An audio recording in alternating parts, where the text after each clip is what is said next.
Gabriel Delany. O Espiritismo perante a Ciência, 1885. Primeira parte. Continuação do capítulo 1. A força é independente da matéria. Examinemos, agora, a segunda proposição de Moleschott, que pretende seja a força um atributo da matéria, isto é, que impossível seja conceber uma sem a outra. Em sua opinião, estudar separadamente a força e a matéria é uma falta de senso, donde resulta que, estando a energia contida na matéria, as forças como a alma, o pensamento, Deus, não são mais que propriedades dessa matéria. Se demonstrarmos que tal asserção é falsa, estabeleceremos, implicitamente, a realidade da alma. Para responder a um sábio não há melhor método que o de lhe opor outros sábios. Diz D'Alembert, secundando Newton, que um corpo abandonado a si próprio deve persistir eternamente em seu estado de movimento ou de repouso uniforme. Em outras palavras, estando um corpo em repouso, não poderia por si mesmo deslocar-se. Laplace assim exprime o mesmo pensamento. Um ponto em repouso não pode dar a si o movimento, pois que não dispõe de raciocínio que o faça mover num sentido em vez de outro. Solicitado por uma força qualquer e, em seguida, abandonado a si mesmo, move-se constantemente de maneira uniforme, na direção dessa força, não experimenta nenhuma resistência, em todo o tempo, sua força e sua direção de movimento são as mesmas. Essa tendência da matéria para perseverar em seu estado de movimento e de repouso é o que se chama inércia. É esta a primeira lei do movimento dos corpos. Assim, Newton, D'Alembert e Laplace reconhecem que a matéria é indiferente ao movimento e ao repouso, que só se move quando uma força atua sobre ela, porque, naturalmente, é inerte. É, portanto, uma afirmação gratuita e sem fundamento científico, atribuir força à matéria.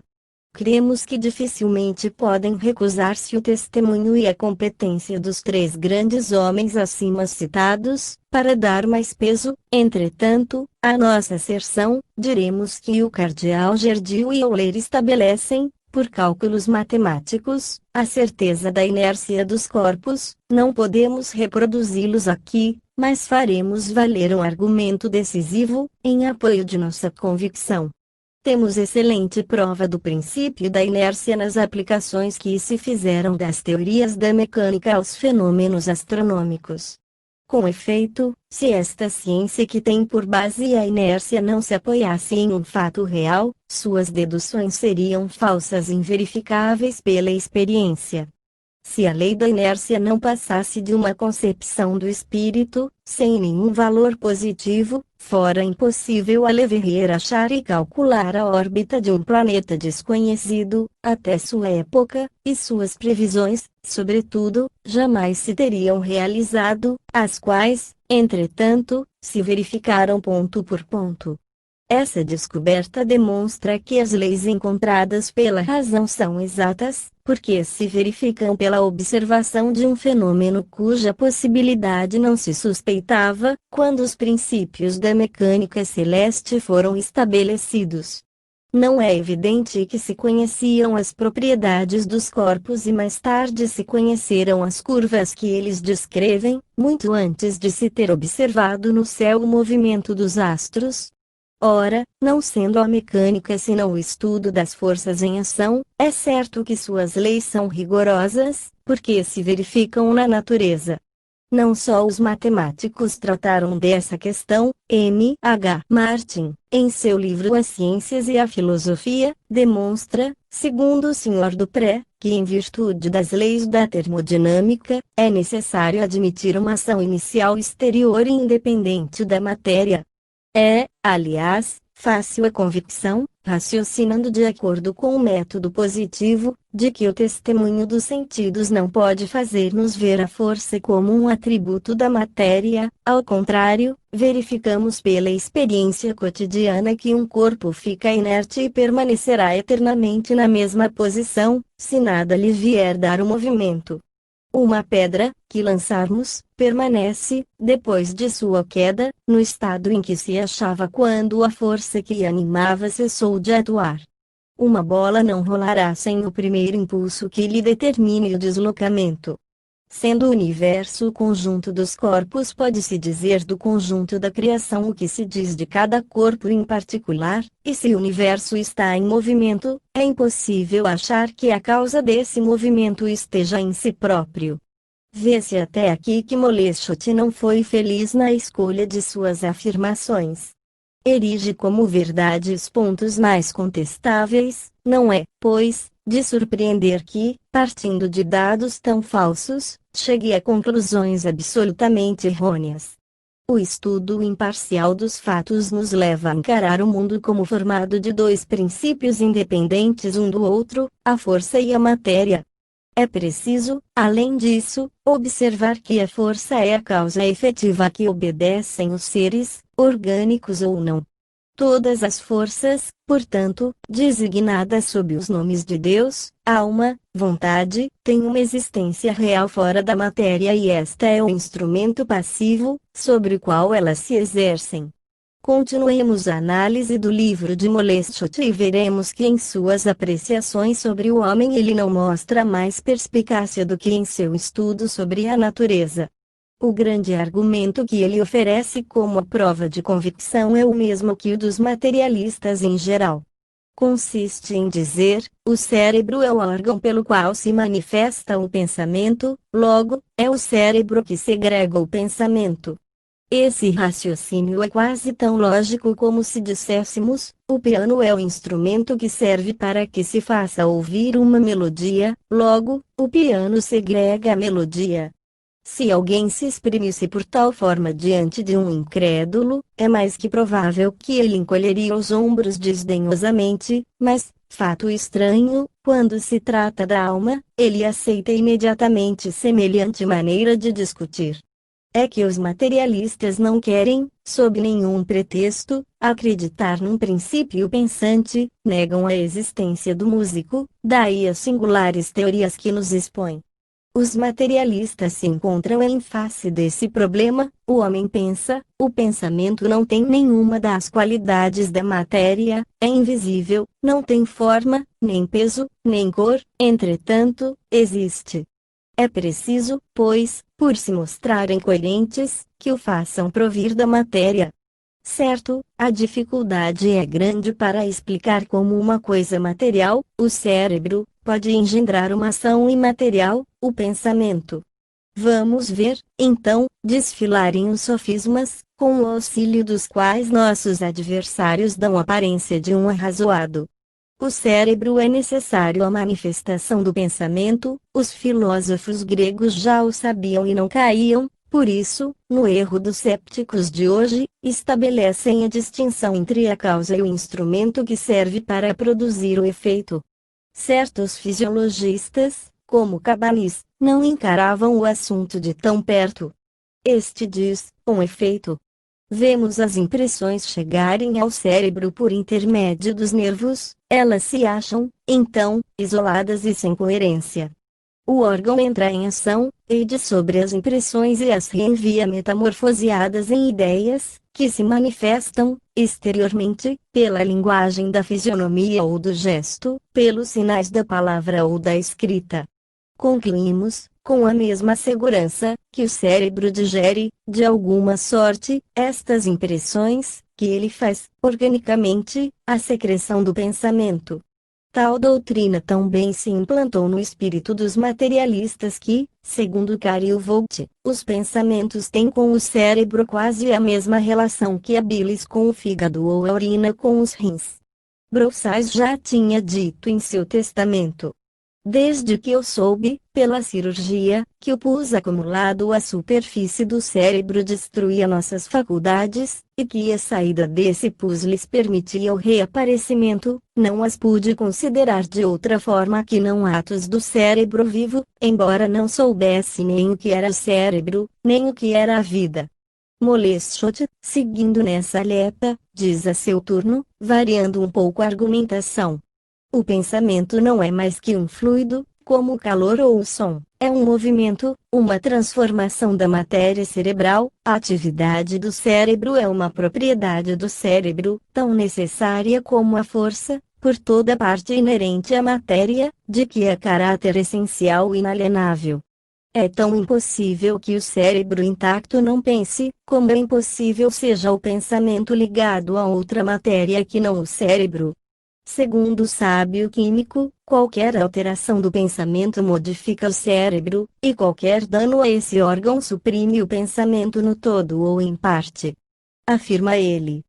Sabemos, por experiência, que a abundância excessiva do líquido cefalorraquidiano produz o estupor, a apoplexia é seguida do aniquilamento da consciência, a inflamação do cérebro provoca o delírio, a síncope, que diminui o movimento do sangue para o cérebro, provoca a perda do conhecimento, a afluência do sangue venoso para o cérebro produz alucinação e a vertigem, uma completa idiotia o efeito necessário inevitável, da degenerescência dos dois hemisférios cerebrais. Enfim, toda a excitação nervosa na periferia do corpo só desperta uma sensação consciente no momento em que repercute no cérebro.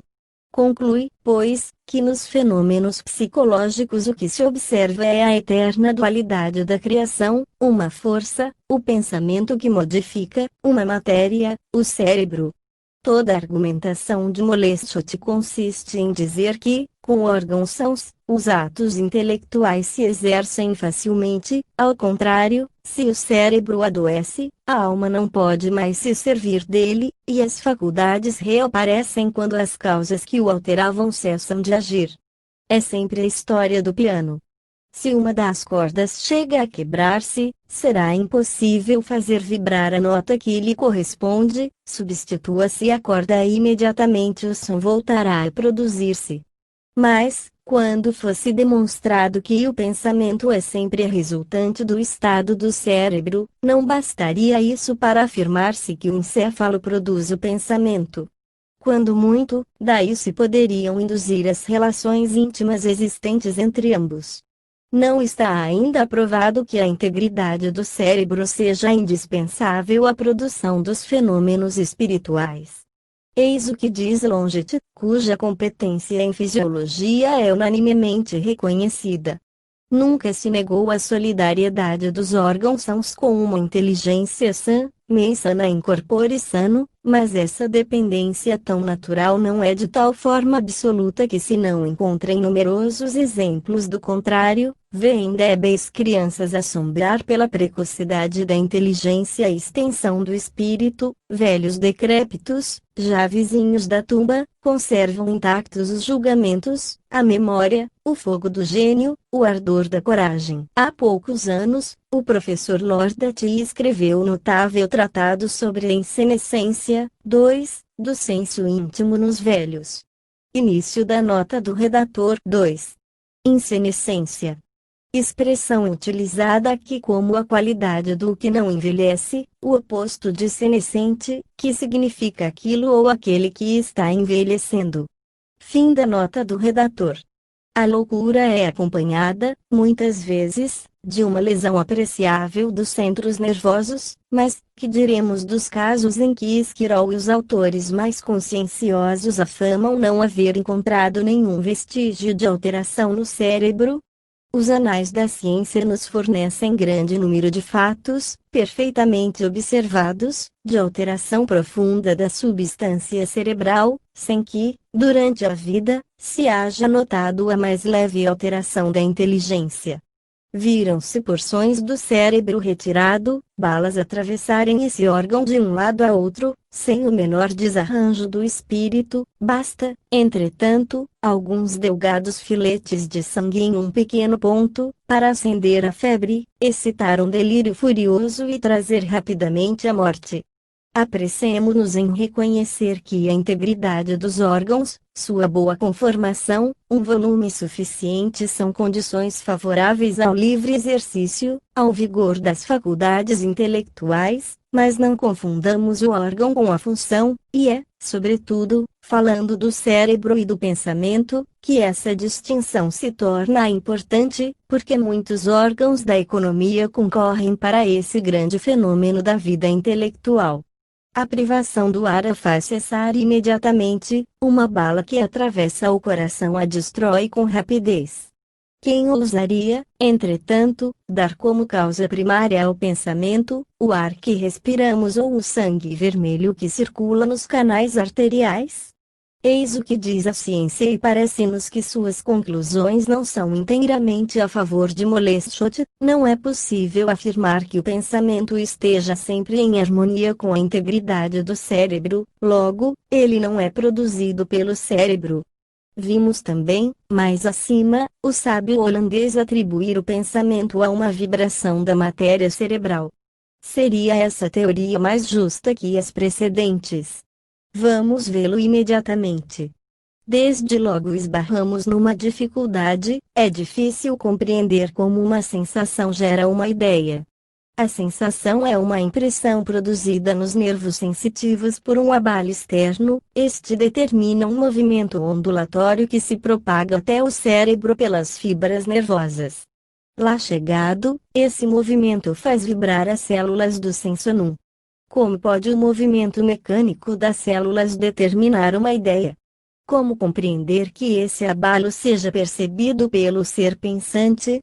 As células nervosas, formadas de colesterina, água, fósforo, ácido úmico, etc., associados em certas proporções, não é, por si mesma, inteligente. O movimento vibratório é simples ação material. Como pode o pensamento nascer desse abalo da célula nervosa?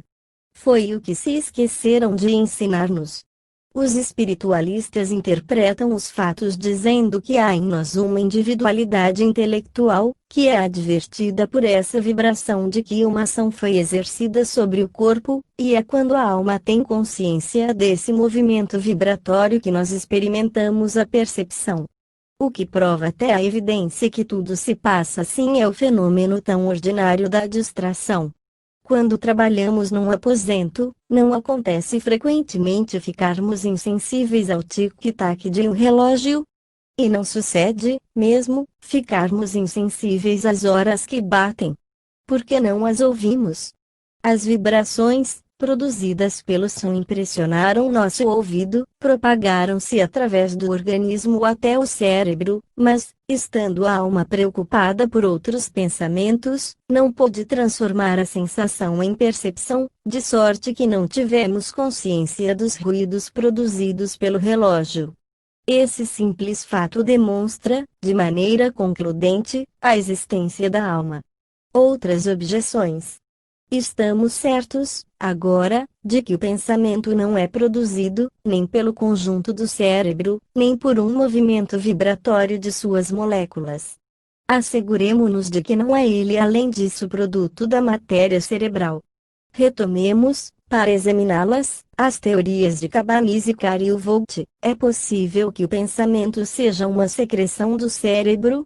Tão falsa se apresenta essa ideia, tão pouco em harmonia com a realidade dos fatos, que um declarado materialista como Buchner recusa-se a admiti-la. Diz-nos ele. Apesar do mais escrupuloso exame, não podemos encontrar analogia entre a secreção da bilis ou da urina, e o processo pelo qual se forma o pensamento no cérebro. A urina e a bilis são matérias palpáveis, ponderáveis e visíveis, e ainda mais, matérias excrementícias que o corpo usou e que ele rejeita. O pensamento, o espírito, a alma, pelo contrário, nada tem de material, não é ela mesma uma substância, mas o encadeamento de forças diversas formando uma unidade, o efeito do concurso de muitas substâncias dotadas de forças e de qualidades. Quando uma máquina feita pela mão do homem produz um efeito, põe em movimento seu mecanismo ou outros corpos, dá uma pancada, indica hora ou coisa semelhante, esse efeito, considerado em si, é coisa essencialmente diferente de certas matérias excrementícias que ela produz, talvez, durante essa atividade. Assim, o cérebro é o princípio e a fonte, ou, para melhor dizer, a causa única do espírito, do pensamento, mas não é por isso o órgão secretor. Ele produz algo que não é rejeitado, que não dura materialmente, mas que se consome a si mesmo no momento da produção. A secreção do fígado, dos rins, se realiza sem o sabermos, independentemente da atividade superior dos nervos, ela produz uma matéria palpável. A atividade do cérebro não pode existir sem a consciência completa e não segrega substâncias, porém forças. Todas as funções vegetativas, a respiração, a pulsação do coração, a digestão, a secreção dos órgãos excretores se verificam tanto no sono como em estado de vigília, mas as manifestações da vida se suspendem no momento em que o cérebro, sob a influência de uma circulação mais lenta, fica mergulhado no sono. Para Buchner, o pensamento não é uma secreção, provém de um conjunto de forças diversas que formam unidade, é uma resultante, mas uma resultante de quê? Será do conjunto do cérebro ou somente de certas partes? Poderá algo invisível e imponderável, como o pensamento, ser produzido por diferentes órgãos que se reúnem para um efeito comum? O autor nada nos diz, nem temos necessidade de explicação para perceber que essa maneira de encarar o pensamento é ainda errônea. Buchner reconhece que o pensamento é imaterial. Perguntamos, agora, como poderia ser produzido pelo cérebro, que só se compõe de matéria? Abordemos mais de perto o assunto e veremos que, de qualquer maneira que o encaremos, é impossível supor que o cérebro segregue o pensamento, ou que este dele se desprenda, como a eletricidade dos corpos que a contém. É evidente, averiguado, incontestável, que o trabalho cerebral determina uma elevação de temperatura no cérebro. Produz-se uma oxidação das células, que se pode medir, como fez Schiff, operando sobre cães ou sobre o homem, como atestam as experiências de Broca, em estudantes de medicina, ou, enfim, as de Bison, que pesava os sulfatos e os fosfatos que entravam em seu corpo pela alimentação, para demonstrar que a quantidade dos sais, rejeitada pelas excreções, aumentava de maneira sensível, após um trabalho cerebral. Como podem estas experiências, de que os materialistas têm pretendido fazer um argumento, infirmar a existência da alma? Elas demonstram, simplesmente, que quando o cérebro trabalha, o sangue flui e determinam os movimentos moleculares, que se traduzem materialmente por ações químicas. Acreditar que o pensamento seja o produto dessas reações seria erro grave, porque, se o cérebro segrega o pensamento, é preciso explicar a natureza e o resultado dessa secreção. É um líquido, um sólido, um corpo simples ou composto? Desde que se afaste resolutamente a hipótese espiritual, deve-se estabelecer que pela elevação de temperatura se obtém um objeto material. Ora, quem pretenderá jamais que o pensamento, esta coisa fugitiva, esteja nesse caso? Admitindo que o pensamento é uma força, como a eletricidade e o calor, que emana do cérebro em certos momentos, e como toda força é um movimento vibratório do éter, recairemos na teoria de Moleschott, que demonstramos falsa. Vê-se, qualquer que seja o processo de análise empregado, que é impossível supor o pensamento como emanação do cérebro e ainda menos como secreções ou vibrações da matéria cerebral. Não podemos admitir os sistemas materialistas sem nos encontrarmos em oposição formal com os fatos e com a razão, e, se verificamos no cérebro uma série de atos que precedem, acompanham ou seguem o pensamento, é absolutamente lógico atribuir-lhes a produção desse pensamento. Uma das faculdades da alma que mais tem chamado a atenção dos filósofos é a memória. Faculdade misteriosa essa, que reflete e conserva os acidentes, as formas e as modificações do pensamento, do espaço e do tempo, na ausência dos sentidos e longe da impressão dos agentes externos, ela representa essa sucessão de ideias, de imagens e de acontecimentos já desaparecidos, já caídos no nada. Ela os ressuscita espiritualmente, tais como o cérebro os sentiu, a consciência os percebeu e formou. Para explicar-lhe o mecanismo, Aristóteles admite que as impressões exteriores se gravam no espírito, quase pela forma por que se reproduz uma letra, colocando-se um sinete sobre a cera. Descartes crê também que essa faculdade provém dos vestígios que deixam em nós as impressões dos sentidos ou as modificações do pensamento.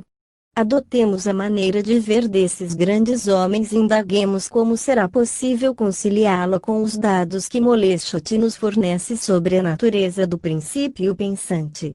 O sábio químico afirma, em magnífico capítulo, que um movimento incessante da matéria, que transformações maravilhosas e múltiplas se executam no interior de nosso corpo, e, apoiando-se nos trabalhos de Thomson, de Vierodt e de Leumann, os quais, por sua vez, tinham por base os de Cuvier e Flourens, declara que os fatos justificam plenamente a suposição de que o corpo renova a maior parte de sua substância em um lapso de 20 a 30 dias. E Alhures diz mais, o ar que respiramos muda a cada instante a composição do cérebro e dos nervos. Se isto é verdade, se somos uma nova entidade de 30 em 30 dias, se todas as moléculas que compõem nosso ser entram no turbilhão vital, como conservamos, ainda, na idade madura, a lembrança de atos que se passaram em nossa mocidade? Como explicará a Moleschott que nos conservemos sempre os mesmos, apesar de mutações? É incontestável que possuímos a invencível certeza de ser sempre idênticos, mesmo quando envelhecemos, sabemos que a essência de nós mesmos não muda. Em meio às vicissitudes da existência, nossas faculdades podem aumentar ou obliterar-se, nossos gostos variar ao infinito e nossa conduta apresentar as mais singulares contradições. Estamos certos, porém, de que conservamos o mesmo ser, temos consciência de que outro não tomou nosso lugar e, entretanto, todos os elementos de nosso corpo foram renovados muitas vezes. Nenhum átomo, do que o formava há 10 anos, subsistem nele presentemente. Como se mantém, então, em nós a memória dos acontecimentos passados? Respondem os espiritualistas que existe em nós um princípio que não muda e cuja natureza indivisível não está, como a matéria, submetida à destruição. É a alma que conserva a lembrança dos fatos, as conquistas da inteligência e as virtudes adquiridas por incessante luta contra as paixões. Não podemos admitir as teorias materialistas, porque elas tendem simplesmente a suprimir a responsabilidade dos atos. Se não somos, um efeito, senão uma associação de moléculas, sem cessar renovadas, se as nossas faculdades são apenas a tradução exata do desenvolvimento que o acaso daria a certas partes do cérebro, com que direito poderia o homem prevalecer-se de suas qualidades e por que se condenaria um malfeitor, desde que sua inclinação para o crime dependeria de certa disposição orgânica que ele não pode modificar? Os combates sustentados contra os impulsos que nos arrastam para o mal indicam que há em nós uma força consciente dirigida pelas leis da moral. Essas lutas interiores revelam a ação da vontade, a despeito de todos os sofismas com que se pretende estabelecer que ela é quimérica. Não somos senhores sempre, é verdade, de dominar as nossas sensações, elas se nos impõem, muitas vezes, com energia, um espetáculo sensibilizador enche-nos de doce emoção, provoca nossa revolta à vista de uma injustiça, encanta-nos uma harmonia suave, mas essas impressões tão diversas são bem diferentes da vontade, que é caráter mais íntimo do eu e da personalidade humana. Quando estamos em face de um ato a realizar, ponderamos os motivos que nos podem dirigir, faz-se ouvir a voz do interesse em oposição à do dever e o que constitui o mérito é o poder que temos de escolher entre os dois móveis. Por sermos livres é que somos responsáveis, esta grande verdade está tão firmada na consciência universal que nunca se viu punir um louco por ter cometido um crime. O livre-arbítrio não é uma ilusão. É ele que dá ao homem honesto a força de preferir a morte à infração das leis, É ele quem impele os grandes corações a devotamentos heróicos, e se o homem não passasse do joguete cego das forças físico-químicas, seria preciso despedirmos-nos de todos os nobres sentimentos, de todas as aspirações generosas. Tentaram provar, comparando-se o peso de grande número de cérebros humanos, que a inteligência mais desenvolvida correspondia sempre a um encéfalo mais pesado. Estatísticas numerosas foram estabelecidas, mas até agora os resultados não são bastante precisos para permitir que se formule uma lei. Vê-se, é verdade, que, à medida que nos aproximamos das raças inferiores, a capacidade craniana diminui. Nestes últimos tempos, Bischoff, Nicolucci, Hervé, Broca e outros fizeram pesquisas muito curiosas a esse respeito, mas, tanto como seus predecessores, não puderam deduzir uma regra dos casos numerosos que observaram, viram-se idiotas com um volume do cérebro tão considerável quanto o de pessoas que gozavam da integridade de suas faculdades intelectuais. Nesta espécie de pesquisa é preciso não confundir o órgão com a função. Se vemos que certas partes do corpo crescem mais que outras, é que elas trabalham mais. Sabe-se que os ferreiros têm o braço direito mais forte que o esquerdo, porque é com aquele que manejam o martelo, assim como os torneiros têm a perna esquerda mais volumosa que a direita, porque é a de que se servem constantemente. Concluir-se-á que estes homens são ferreiros ou torneiros porque seus membros se acham mais desenvolvidos. O raciocínio é o mesmo para com o cérebro. Se, em certos casos, se observa uma correlação entre seu volume e uma grande atividade intelectual, prova isto tão só que o espírito atua sobre ele com intensidade.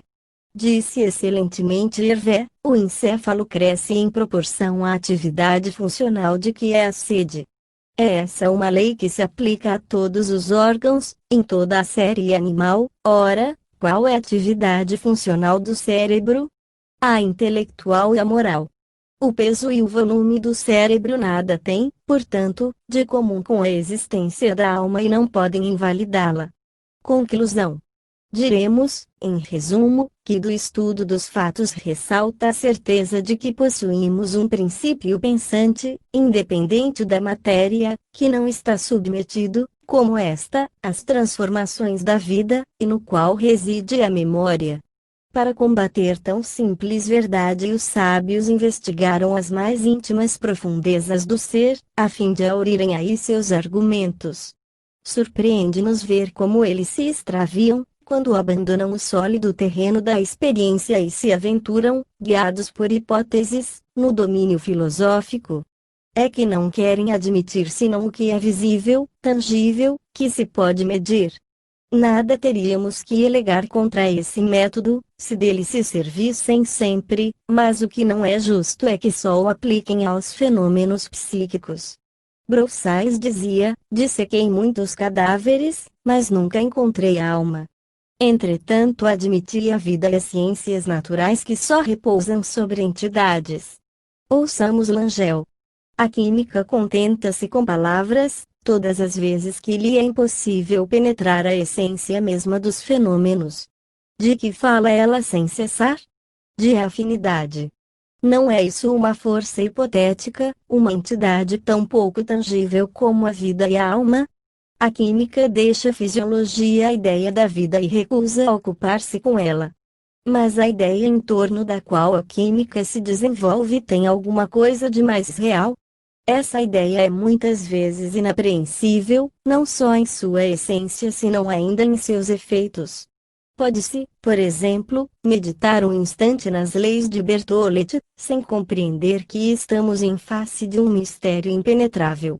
Nas experiências que lhe serviram de fundamento, as reações químicas são conduzidas em condições puramente estáticas independentes das afinidades propriamente ditas, mas no fenômeno de uma combinação, nessa atração que precipitam para os outros átomos que se procuram, que se juntam, escapando aos compostos que os aprisionavam, não há com que confundir o espírito. Por mim, penso que quanto mais se estudam as ciências em sua metafísica, mais se acentua a convicção de que esta nada tem de inconciliável com a filosofia mais idealista. As ciências analisam as reações, tomam as medidas, descobrem as leis que regulam o mundo fenomenal, mas não há nenhum problema, por humilde que seja, que não as coloque em face de duas ideias sobre as quais o método experimental não tem nenhuma inferência. Em primeiro lugar, a essência da substância modificada pelos fenômenos; em segundo lugar, a força que provoca essas modificações. Só conhecemos, só vemos o exterior, as aparências, a verdadeira realidade, a realidade substancial e a causa nos escapam. Não podemos terminar melhor esta revista do que citando as seguintes palavras do ilustre fisiologista Claude Bernard. A matéria, qualquer que seja, é sempre destituída de espontaneidade e nada a provoca, só faz exprimir por suas propriedades a ideia de quem criou a máquina que funciona.